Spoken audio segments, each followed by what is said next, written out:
Il était une fois, dans un petit village paisible, un âne nommé Aristote. Il était connu pour sa force, sa sagesse et sa bonté.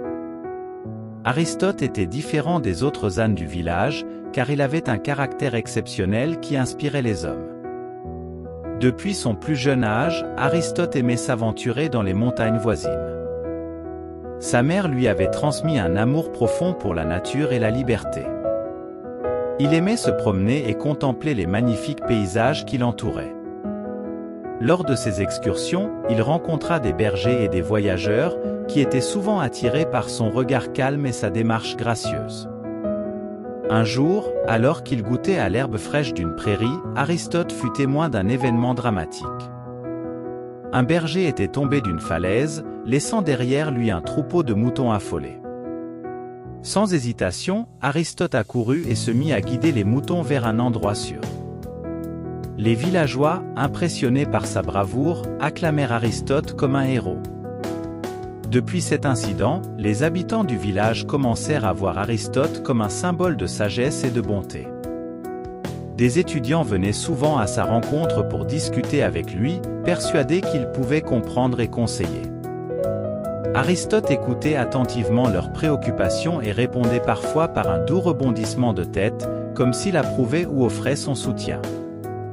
Aristote devint ainsi un guide informel pour ceux qui avaient perdu espoir ou cherchaient des réponses à leurs questions.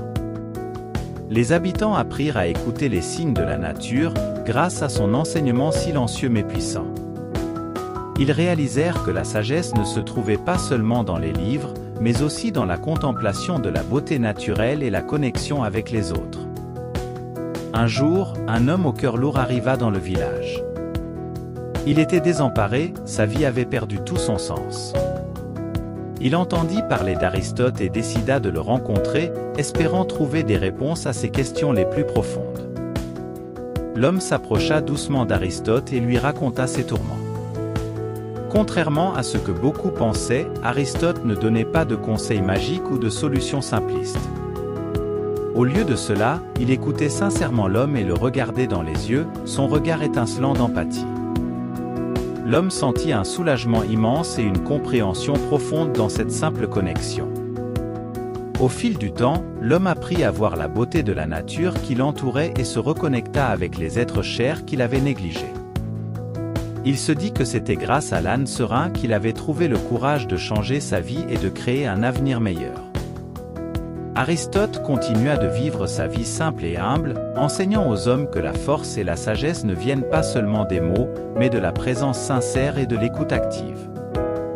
Son exemple inspira de nombreuses personnes, qui apprirent à puiser dans leur propre sagesse intérieure et trouvèrent un sens plus profond à leur vie. Ainsi, l'histoire de vie d'Aristote l'âne devint un conte transmis de génération en génération, rappelant aux hommes qu'ils peuvent puiser dans leur propre sagesse intérieure, si seulement ils prennent le temps d'écouter et d'observer, tout comme cet humble âne qui a changé des vies simplement en étant lui-même.